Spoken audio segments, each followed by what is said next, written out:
오늘은 우리가 사사기 첫 번째 시간으로 여호와께서 손에 넘겨주시니라는 제목으로 같이 말씀을 나누도록 하겠습니다. 사사기는 가나안 1세대가 다 죽고 가나안 2세대가 하나님께서 약속하신 땅에서 어떻게 살았는지를 우리에게 보여주고 있습니다. 지금 이 여호수아가 죽었고 1장 마지막이 지나가고 나면 여호수아 후에 함께하던 사람들도 다 죽습니다. 그리고 가나안 2세대만 남게 됩니다. 이 가나안 땅은 약속의 땅이죠. 하나님께서 그들에게 주시겠다 약속하신 그 땅이었고 그 땅에서 하나님께서 그들에게 샬롬, 평강을 누리기를 원하셨어요. 그래서 여호수아와 함께 가나안 땅을 점령하는 전쟁을 했고 그 전쟁이 다 땅 분배가 끝났고 그리고 그 가나안 땅에 이스라엘 백성들이 사는 그 중심지에 있는 이 가나안 7족속을 진멸하게 하셨어요. 그리고 그 주변에 멀리 떨어져 있는 나라들과는 화평을 선포하게 하셨습니다. 그렇게 가나안 땅에 살게 하셨는데 하나님께서 가나안 땅에 살면서 가장 우려하셨던 것이 신명기에 하나님을 잊지 말라였어요. 하나님을 기억하라. 그리고 우상 숭배를 하지 말라는 거였습니다. 그래서 구별된 거룩한 하나님의 백성들이 이방 백성들과 똑같은 모습이 되지 않기를 하나님은 항상 주의를 주셨습니다. 그런데 사사기를 보면 이스라엘 백성들이 가나안화되지요. 그래서 가나안 백성들에게 동화되고 그들을 닮아가고 그러면서 하나님의 백성다운 모습을 다 잃어버리게 됩니다. 그런 안타까운 모습을 보여주시면서 하나님의 약속의 땅 그리고 샬롬을 누리는 평강의 땅에 그들을 두셨는데 그들이 그 평강을 누리지 못하고 오히려 평강을 빼앗기는 모습을 봐요.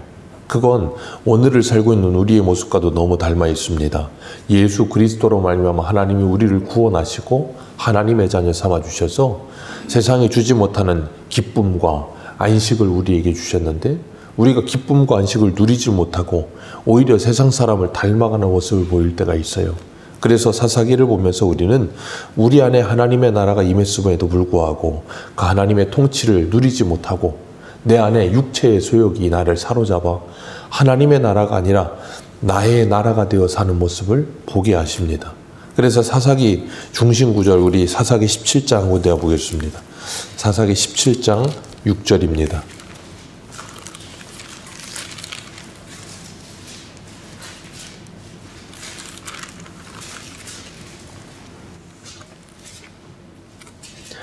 사사기 17장 6절입니다. 같이 읽습니다. 시작. 그때 이스라엘에 왕이 없었으므로 사람마다 자기 소견에 옳은 대로 행하였더라. 아멘. 사사기 맨 마지막 장인 21장 맨 마지막 절 25절도 이렇게 말해요. 그때 이스라엘에 왕이 없으므로 사람이 각기 자기 소견에 옳은 대로 행하였더라. 사사기의 이 표현이 똑같은 표현이 두 번이나 반복해서 나옵니다. 이스라엘에 왕이 없다는 거예요. 그래서 이 사사기 400년 동안 이스라엘 백성들은 왕 없이 삽니다. 분명히 이스라엘에는 하나님께서 왕으로 계셨습니다. 그런데 그들은 그 하나님을 왕으로 인정하지 않았던 거예요. 모세가 죽었고 여호수아가 죽습니다. 눈에 보이는 지도자가 사라지고 나니까 그들은 왕이 없다라고 착각을 한 거예요. 분명히 모세 때도 여호수아 때도 하나님은 그들의 왕이 되셔서 그들을 인도하셨는데 그들은 그 하나님을 인정하지 않았던 거예요. 오늘 우리들도 하나님을 믿고 있고 예수 그리스도를 믿고 있고 예수 그리스도께서 우리의 왕이라 고백을 하는데 우리의 삶 속에서 그 그리스도를 왕으로 인정하지 않는 삶을 살아가며 우리 소견에 옳은 대로 내 마음과 내 생각과 내 뜻대로 살아갈 때가 얼마나 많습니까? 우리의 몸마저도 우리의 주인 되신 그리스도의 말씀에 순종하지 못할 때가 얼마나 많습니까? 그게 바로 하나님을 인정하지 않는 거예요. 하나님께서는 그것을 가장 싫어하십니다. 오늘 1절을 보면 여호수아가 죽고 이스라엘 자손이 하나님께 여쭙습니다. 우리 가운데 누가 먼저 올라가 가나안 족속과 싸우리이까? 분명히 여호수아 때 전쟁은 끝났습니다. 그리고 땅을 분배했어요. 근데 문제는 큰 전쟁은 끝났지만 여전히 이 자잘한 전쟁들은 남아 있었어요. 그리고 가나안 땅을 완전히 정복하지는 못했습니다. 나중에 가면 다윗 때 가서 그것을 완성하게 되는데 그 전까지는 완성된 가나안 땅을 정복하지 못하고 여전히 조금씩 남아 있는 땅들이 있었어요. 그래서 그 땅을 차지해야 될 싸움이 남아 있었던 겁니다. 그건 우리가 살아가는 구원의 모습도 동일하지요. 예수 그리스도께서 십자가에서 죽으시고 부활하심으로 사망 권세를 이기셨고 창세기 3장 15절의 말씀처럼 뱀의 머리를 밟으셨습니다. 그리고 승리하셨어요. 그러나 그 승리는 승리하셨지만 주님께서 다시 오실 그날까지 그 전쟁은 여전히 존재하죠.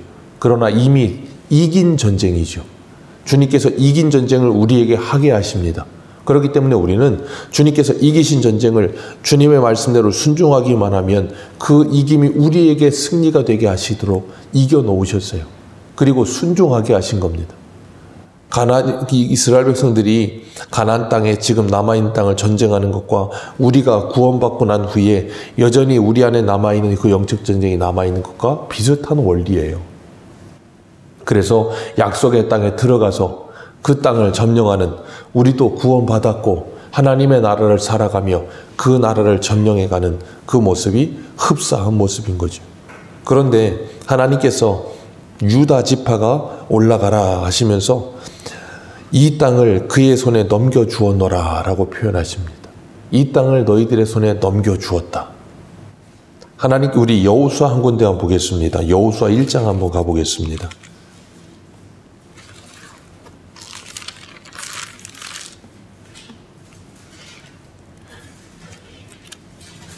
여호수아 1장 2절 보겠습니다. 2절과 3절입니다. 같이 읽습니다. 시작. 내 종 모세가 죽었으니 이제 너는 이 모든 백성과 더불어 일어나 이 요단을 건너 내가 그들 곧 이스라엘 자손에게 주는 그 땅으로 가라. 내가 모세에게 말한 바와 같이 너희 발바닥으로 밟는 곳은 모두 내가 너희에게 주었노라. 아멘. 하나님께서 여호수아에게 모세가 죽었고 그 다음 지도자인 여호수아에게 하신 말씀이었어요. 이 이스라엘 백성들과 다 함께 일어나서 더불어 함께 일어나서 내가 너희들에게 주는 땅, 내가 너희들에게 주는 그 땅으로 가라. 그러면서 하신 말씀이 너희들이 발바닥으로 밟으면 그 땅이 너희들의 것이 될 것이다 라고 말씀하세요. 오늘 말씀도 유다가 올라가라. 이 땅을 그의 손에 넘겨주었다 라고 말씀하세요. 이미 넘겨주셨다고 말씀하시면서 올라가기만 하면 차지할 수 있다 라고 말씀하시는 거예요. 그러니까 이 가나안 땅은 어떻게 차지하는 땅인가 하면 여호수아 할 때도 전에 말씀드렸지만 그들이 칼과 창으로 차지하는 땅이 아니에요. 하나님의 말씀에 순종하면 차지하는 땅입니다. 그래서 가나안 첫성이었던 여리고성을 무너뜨릴 때 어떻게 무너뜨립니까? 하나님의 말씀에 순종해서 하루에 한 바퀴씩 돌고 6일째 7바퀴 돌았더니 그냥 하나님이 양강나팔 불고 소리치라 그럴 때 소리치면 그냥 무너지는 땅인 거예요.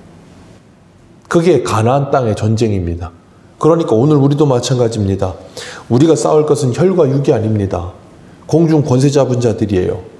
우리가 싸워야 될 것은 그 공중 권세자들과 싸우기 위해서 뭐 해야 돼요? 하나님의 말씀에 순종하는 거예요. 야고보서에 말씀하시는 것처럼 마귀를 대적하라 그리하면 너희를 피하리라 하신 것처럼 우리는 주님의 말씀에 순종하기만 하면 우리 대적을 이길 수 있게 하신다는 거예요.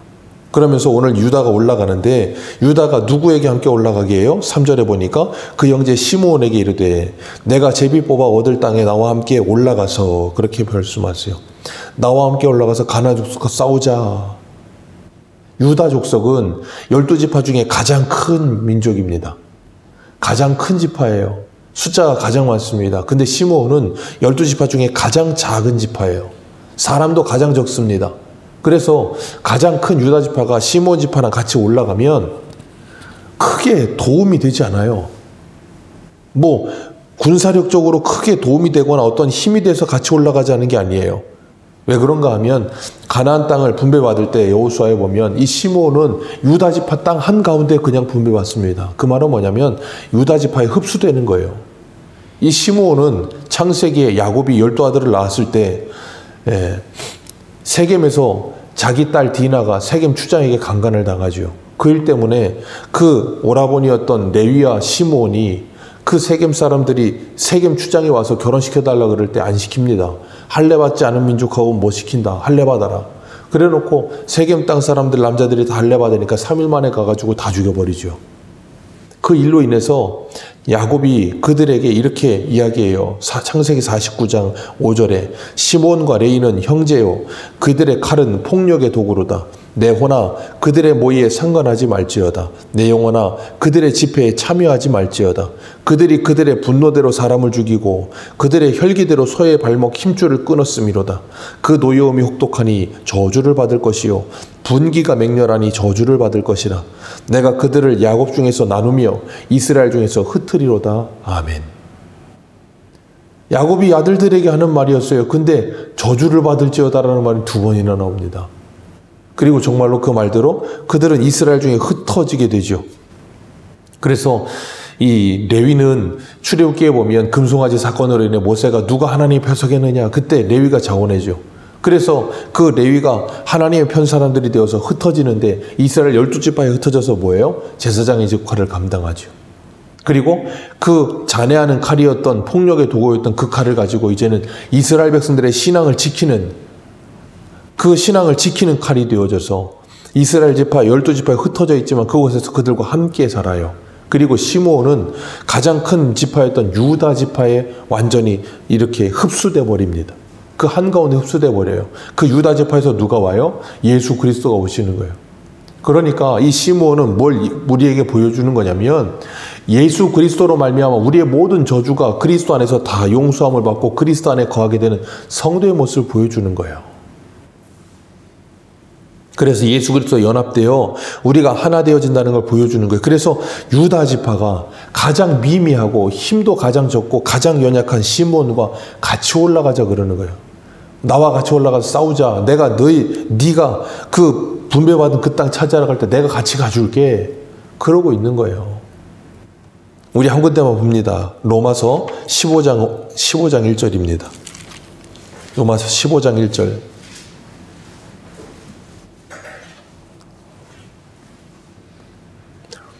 같이 한번 읽습니다. 로마서 15장 1절입니다. 시작. 믿음이 강한 우리는 마땅히 믿음이 약한 자의 약점을 담당하고 자기를 기쁘게 하지 아니할 것이요 우리 각 사람이 이웃을 기쁘게 하되 선을 행하고 덕을 세우도록 할지니라. 아멘. 믿음이 강한 우리는 마땅히 믿음이 약한 자의 약점을 뭐 한다고요? 담당한다. 이걸 누가 하셨습니까? 예수님께서요.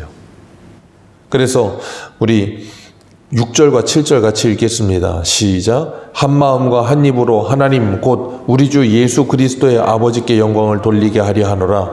그러므로 그리스도께서 우리를 받아 하나님께 영광을 돌리심과 같이 너희도 서로 받으라. 아멘. 허물투성이고 약점투성이인 우리들을 강하신 그리스도께서 받아주시죠. 그리함으로 뭐 하세요? 하나님께 영광을 돌리십니다. 유다 지파가 가장 크고 가장 강한 유다 지파가 가장 연약한 시므온을 받아주지요. 그리고 그들과 함께 싸웁니다. 그런데 오늘 본문 4절부터 10절까지 유다가 싸우는 모습들이 나오는데 거기에 시므온이 한 절도 안 나옵니다. 분명히 유다는 시므온과 함께 올라가자 그랬어요. 근데 함께 올라갔는지는 모르겠지만 한 절도 시므온이 싸웠다는 말은 없어요. 전부 유다가 싸웁니다. 그리고 시므온은 그 유다의 싸움에 함께한 자가 되는 거예요. 그게 성도가 그리스도와 함께한 전쟁을 하게 되는 모습과 똑같은 겁니다. 하나님께서 이 이스라엘 백성들로 하여금 전쟁하게 하시는 이유를 사사기 2장에 이렇게 기록해요. 사사기 2장 21절 같이 한번 봅니다. 사사기 2장 21절.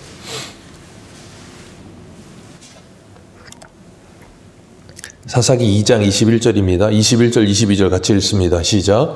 나도 여호수아가 죽을 때에 남겨둔 이방 민족들을 다시는 그들 앞에서 하나도 쫓아내지 아니하리니 이는 이스라엘이 그들의 조상들이 지킨 것 같이 나 여호와의 도를 지켜 행하나 아니하나 그들을 시험하려 함이라 하시니라. 아멘. 가나안 족속들을 쫓아내지 않겠다. 그리고 뭐 하시겠대요? 그들을 시험하겠다. 그들이 나의 도를 지키는지 지키지 않는지를 시험하겠대요. 그래서 이 싸움은 계속될 것이다. 이스라엘 백성들이 애굽에서 나왔을 때 출애굽 1세대가 광야에서 삽니다. 그리고 출애굽 1세대가 광야에서 다 살고 죽고 모세가 모압 평지에서 출애굽 2세대들에게 했던 설교예요. 신명기 8장 2절에 이렇게 말합니다. 내 하나님 여호와께서 이 40년 동안 내게 광야길을 걷게 하신 것을 기억하라. 이는 너를 낮추시며 너를 시험하사 내 마음이 어떠한가 그 명령을 지키는지 지키지 않는지 알려 하심이라. 광야 40년 동안 하나님이 하신 것, 사람이 떡으로 인생 사는 거 아니고 하나님의 입에서 나오는 말씀으로 사는 것임을 가르치시고 그들을 시험하셨다는 거예요. 그들이 하나님의 명령을 지키는지 하나님에서 나오는 그 명령을 지키며 살고 있는지 그걸 시험하시려고 광야 40년 살게 하셨대요. 이스라엘 백성들이 가나안 땅에 들어가서 점령했다는 그 땅을 분배받고 나서 그 땅에 아직 점령하지 못한 부분을 점령하게 하시면서 그 싸움 계속하게 하신 이유, 그들을 시험하겠다는 거예요. 그들이 하나님의 입에서 나오는 그 말씀에 순종하는 거 아닌가를 테스트하시겠다는 거예요. 그러니까 출애굽 1세대들과 가나안 2세대들은 지금 다 뭐하고 있어요? 하나님께 테스트를 받고 있는 중인 거예요. 하나님께 테스트를 받으면서 뭐예요? 하나님의 말씀에 순종하는가 순종하지 않는가를 깨닫게 하시는 거예요. 오늘 우리도 마찬가지입니다. 하나님께서 예수 그리스도로 말미암아 우리를 하나님의 자녀 삼으셨고 하나님의 나라를 살게 하셨어요. 그런데도 불구하고 그 나라를 누리지 못하는 우리들을 테스트하십니다. 테스트하시면서 뭐 하세요? 우리의 실력을 점검하게 하시고 우리의 연약함, 우리의 순종하지 못함을 발견하게 하셔서 예수 그리스도 안에 더 가까이 가기를 원하시는 거예요. 그 그리스도만을 붙들기를 원하시는 거예요.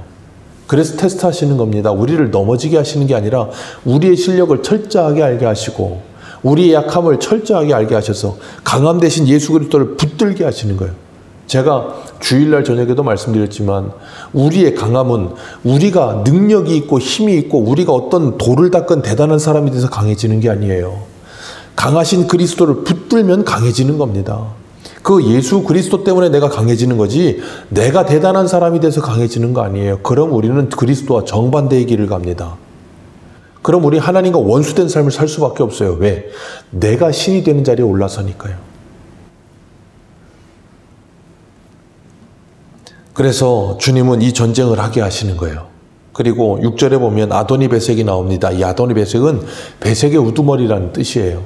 베섹의 우두머리라는 뜻이고 이 베섹 땅의 왕의 칭호입니다. 그러니까 애굽으로 따지면 애굽의 모든 왕을 바알이라고 부르잖아요. 파라오. 그것과 똑같은 칭호예요. 근데 이 아도니베섹과 싸워서 이기고 엄지손가락, 엄지발가락을 자릅니다. 그랬더니 그가 독백처럼 7절에 이렇게 말해요. 우리 오늘 본문 7절 같이 읽습니다. 시작. 아도니베섹이 이르되 옛적에 70명의 왕들이 그들의 엄지손가락과 엄지발가락이 잘리고 내 상 아래서 먹는 것을 줍더니 하나님이 내가 행한 대로 내게 갚으심이로다 하니라. 무리가 그를 끌고 예루살렘으로 이르렀더니 그가 거기서 죽었더라. 아멘. 아도니베섹이 하는 말이에요. 내가 전에, 그러니까 자기가 전에 70명의 왕들에게 행했던 일들, 그걸 추억하면서, 그걸 생각하면서 뭐예요? 내가 그 꼴이 됐구나. 내가 그들에게 그렇게 했더니 내가 그 꼴이 됐다. 그러면서 하는 말이 뭐예요? 하나님이 내게 행한 대로 내게 갚으심이로다. 아도니베섹이 하나님을 믿어서 이런 말을 했을까요? 아니요. 당시에는 하무라비 법전이라는 게 있었어요. 거기에 보면 그게 이제 쓰여지게 되는데 그게 성경과 비슷한 부분도 많은데 거기에 이제 거의 대부분 인간들이 세상을 생각하는 그 세상의 원리가 뭐냐면 인과 유리예요. 모든 건 원인과 결과가 있다는 거예요. 내가 지금 이렇게 엄지손가락, 엄지발가락을 잘린 원인은 내가 과거에 70명을 그렇게 했기 때문이라는 거예요. 그래서 내가 이렇게 보응을 받게 된다라고 말하고 있는 거예요.